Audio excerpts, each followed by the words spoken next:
Sir आपने जो बात कही, देखिए कि कहाँ जा रहे हैं और क्या हो रहा है, राकेश भाई ने बहुत बढ़िया बातें कही। अभी आप जो कह रहे थे तो औरंगज़ेब वगैरह सब की बातें, तो मुझे वो अदम गोंडवी का शेर याद आ रहा था कि इरशाद। अगर गलतियाँ बाबर की थीं, जुम्मन का घर फिर क्यों जले? अगर गलतियां बाबर की थी, जुम्मन का घर फिर क्यों जले? ऐसे जी। नाजुक वक्त में हालात को मत छेड़िए। लेकिन ये तो सियासत है, इनका तो काम ही है। आप कह रहे हैं कि ये जख्मों पर मरहम लगाने की बात आप जख्मों पर मरहम लगाने की बात कर रहे हैं। यहाँ तो जब प्रधानमंत्री स्वयं कहते हैं कि हम विभाजन विभीषिका स्मृति दिवस मनाएंगे, यानी कि हम जो बंटवारे के जख्म हैं उनको हम लगातार कुरेदते रहेंगे। खुद हम देंगे। लोगों को खरे हम उन पे लगातार जो है नश्तर लगा चुभोते रहेंगे। तो जब हम सत्ता के शीर्ष से ये सारी बातें देखते हैं तो हमको समझ जाना चाहिए कि ये जो है कुल मिलाकर के इस सियासत का मकसद क्या है, इसकी इसकी प्रेरणा कहाँ से आ रही है। वो जो मैं फिर अदम गोंडवी के शेर की तरफ लौटता हूँ, जो आलोक जी ने जो बात कही थी शुरू में कि ये महंगाई की बात है, तो अदम गोंडवी ने उसी गजल में ये शेर भी लिखा कि छेड़िए एक जंग मिलजुल कर गरीबी के खिलाफ, छेड़िए एक जंग मिलजुल कर गरीबी के खिलाफ, है ना।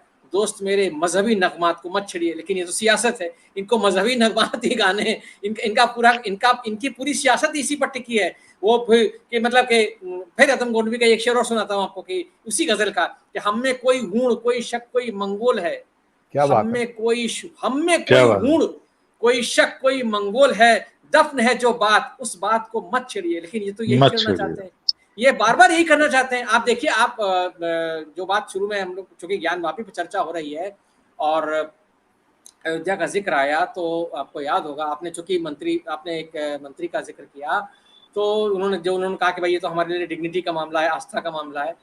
तो अयोध्या का जब चल रहा था आंदोलन और जब वो हुआ, तो तब जो नारा चलता था वो आज नारा हकीकत बन गया है कि अयोध्या तो बस झांकी है, काशी मथुरा बाकी है। तो अभी देखिए काशी पर चल रहा है, मथुरा का मामला भी चल रहा है, मथुरा का मामला भी खुल गया है। और आप देखिए कि अब आज कुतुब मीनार में पूजा करने के लिए दिल्ली की अदालत में एक सुनवाई थी, जिसको फिलहाल अभी मुलतवी कर दिया गया कुछ समय के लिए, उसकी डेट आगे बढ़ गई है। तो ये सब चीजें चलेंगी। आज की तारीख में जब हम ज्ञानवापी पर चर्चा कर रहे हैं, आज हिंदुस्तान के कई इलाकों में, मैंने नीमच की खबर देखी मध्य प्रदेश में, वहां पर एक मंदिर और दरगाह को लेकर बवाल हो गया है। कर्नाटक में एक मंदिर और मस्जिद को लेकर बवाल हो गया, वहां हनुमान जी आ गए। तो अब ये जो चीजें हैं, ये चीजें उज्जैन का भी हो गया, उज्जैन की भी एक उज्जैन मॉस्क का, अभी हुई। एग्जैक्टली। तो ये चीजें हैं दिनेश जी, ये रुकने वाली नहीं है, क्योंकि इनको रोकने का इरादा ही नहीं है। क्योंकि दरअसल इरादा यही है कि ये एक चेन बने रखी जाए। जो बात आलोक जी ने कही और नरेंद्र जी ने कही और राकेश भाई ने कही और वीरेंद्र जी ने भी कही, कुल मिलाकर के कि ये जो है, ये जो सरकार है, इसकी जितनी भी विफलताएं हैं, चाहे वो नोटबंदी का मामला हो, चाहे महंगाई का मामला हो, चाहे डॉलर की कीमत हो, या और भी जितनी भी चीजें, रोजगार का मामला है, तमाम, वो उन पर अपना लोगों का ध्यान न जाए। जैसे 47 लाख लोगों की मौतों का मामला जो राकेश भाई ने कहा, उस तरफ लोगों का ध्यान न जाए, कोई उस बारे में सरकार को क्वेश्चन ना करे, मीडिया कहीं गलती से उस तरफ न जाए। हालांकि जो जिसको हम गोदी मीडिया कहते हैं, उसका तो खैर कोई मतलब ही नहीं है इस तरह की समस्याओं से, वो सरकार के गुणगाने में लगा रहता है। कुल मिला करके वो सरकार की ही प्रेस विज्ञप्तियां छापता है, दिखाता है। तो वो, लेकिन फिर भी आप देखिए कि कश्मीरी पंडितों का मामला इतना तमाशा, इतना ताना गया, एक फिल्म के बहाने इतना जहर फैला गया, इतना देश में जो है क्या कहते हैं, एक ऐसा माहौल बना दिया गया। आज कश्मीरी पंडितों की जो हत्याएं हो रही हैं, अभी कुछ दिन पहले एक हत्या हुई एक कश्मीरी पंडित की, उसके बाद कश्मीरी पंडितों ने केंद्र सरकार को घेरा है। उन्होंने कहा कि भाई आप जो है मतलब हमें चारा बना रहे हो, we are being made scapegoats, ये शब्द थे उनके। तो ये जो चीजें हैं, ये कुल मिलाकर के ये दिखा रही है कि लोगों में कहीं ना कहीं असंतोष पनप रहा है। तो जैसे ही कोई असंतोष पनपता है, वैसे एक नया मुद्दा आ जाता है। आप देखिए कहीं कोई बात होगी, अब आप देखिएगा कि हिंदुस्तान में अगर कहीं कोई समस्या आएगी तो एक नया मंदिर मस्जिद का मुद्दा आ जाएगा, एक नई अजान, एक नया अनुमान, कुछ ना कुछ ऐसा आ जाएगा कि जिसमें आदमी उलझ कर रह जाए। आप वजू खाने पर डिस्कस करेंगे, आप शिवलिंग पर डिस्कस करेंगे, आप नंदी पर डिस्कस करेंगे, क्योंकि फिर आपको लगेगा कि यार इसके बहाने कहीं ऐसा ना हो कि कुछ दंगा फ्लेयर अप हो जाए, कुछ तमाशा हो जाए। क्योंकि ये सरकार, देखिए कुल मिलाकर के ये लोग यही चाहते हैं कि जिस तरीके का माहौल है वो भड़काऊ लगातार बना रहे।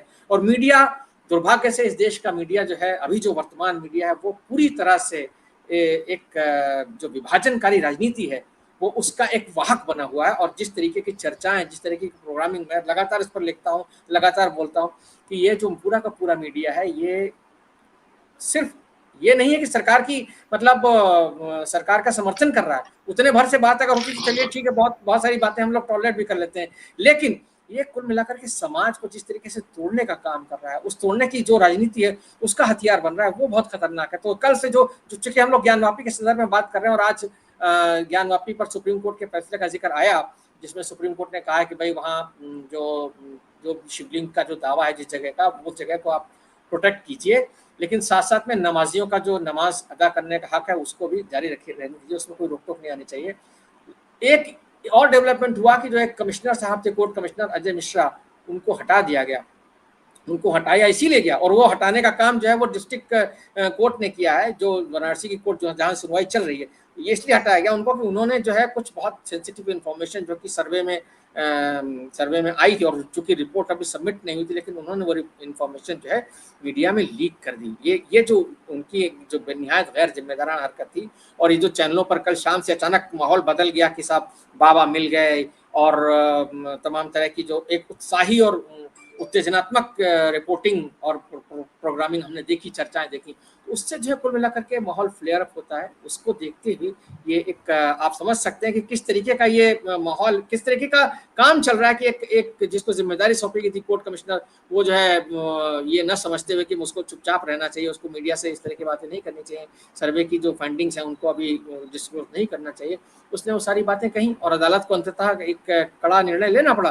तो जो बात है बेसिकली जिस पर हम लोग चर्चा कर रहे हैं, ज्ञानवापी का जो मामला है, उसके बहाने ज्ञानवापी हो जो या और कोई धार्मिक स्थल हो, चाहे अल्पसंख्यकों का हो या बहुसंख्यकों का हो, उसके बहाने असदुद्दीन ओवैसी ने कल एक चैनल पर, मैं सुन रहा था, उन्होंने इंटरव्यू में कहा कि भाई इनके निशाने पर, यानी आरएसएस और बीजेपी के निशाने पर जो है वो कुछ 40-50 हज़ार मस्जिदें हैं हिंदुस्तान में।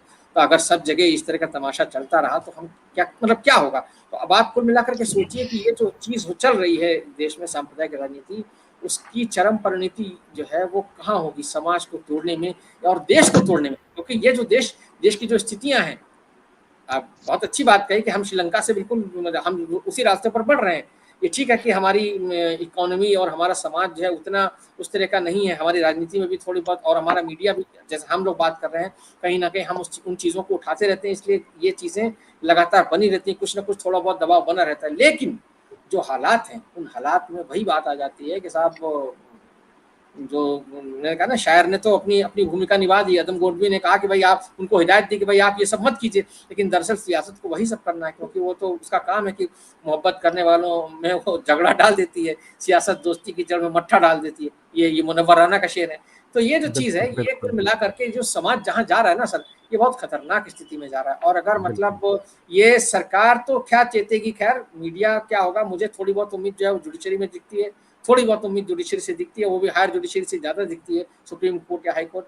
और उसके अलावा मैं तो बार बार ये कहता हूँ, हर मंच से जहाँ भी मुझे मौका मिलता है, आपसे भी कई बार बातचीत में कहा कि समाज की सबसे ज़्यादा जिम्मेदारी, और ये उसमें आप जो भूमिका निभा रहे हैं कि समाज को जागरूक करने की या उसको प्रोवोक करने की कि भाई वो जो गलत बातें हैं उनके खिलाफ आवाज़ उठाना शुरू करे, क्योंकि समाज का ये बहुत बड़ी जिम्मेदारी है कि वो ये देखे कि ये मुल्क जो 75 साल का हो गया, और आज़ादी के अमृत महोत्सव की हम बात करते हैं, आप देखिए कि प्रधानमंत्री जी कल नेपाल में थे, नेपाल में वो बुद्ध के उपदेशों पर बात कर रहे थे, बहुत ज्ञानात्मक बातें करते हैं वो, लेकिन आप सोचिए कि उनके अपने संसदीय क्षेत्र में ये बवाल हो रहा है। ये ज्ञानवापी का जो पूरा मामला है बनारस में हो रहा है, बनारस के मतलब सांसद हैं नरेंद्र मोदी जी, और ये उनका फर्ज बनता था कि भाई वो अपने क्षेत्र की जनता को वहाँ के लिए कम से कम एक ट्वीट तो कर देते कि भाई लोग संयम बनाए रखें, लोग जो है क्या कहते हैं चीज़ों को इस तरह से न ले जाएं। और उत्तर प्रदेश के उप मुख्यमंत्री केशव प्रसाद मौर्य का भी, मैं आप एक केंद्रीय मंत्री की बात कर रहे थे, मौर्य जी का कल बयान आ गया कि साहब ये तो बहुत मतलब बताइए, उन्होंने उसका स्वागत कर डाला।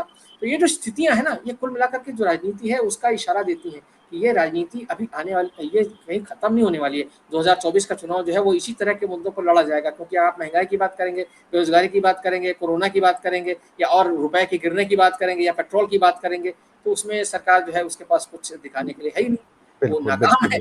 तो जो है वो यही सब करेगी ताकि आप जो है इसमें उलझे रहें, जनता इसमें उलझी रहे कि हाँ साहब हमको बाबा मिल गए और हम वहाँ पूजा करेंगे, इसकी पूजा करेंगे या उसकी पूजा करेंगे। तो ये सब तमाशा है, ये कुल मिलाकर के जो है वो देश को भटकाए रखने का, देश को एक गलत राह पर ले जाने का, और समाज को कहीं ना कहीं बहुत नुकसान पहुंच रहा है इस पूरे इसमें सांप्रदायिक सौहार्द जो जिसके लिए हमारे मतलब आज़ादी के जो तमाम सिपहसालार थे जिन्होंने अपनी कुर्बानियां दी, उसको नष्ट करने का काम किया जा रहा है। ये सबसे दुखद बात है।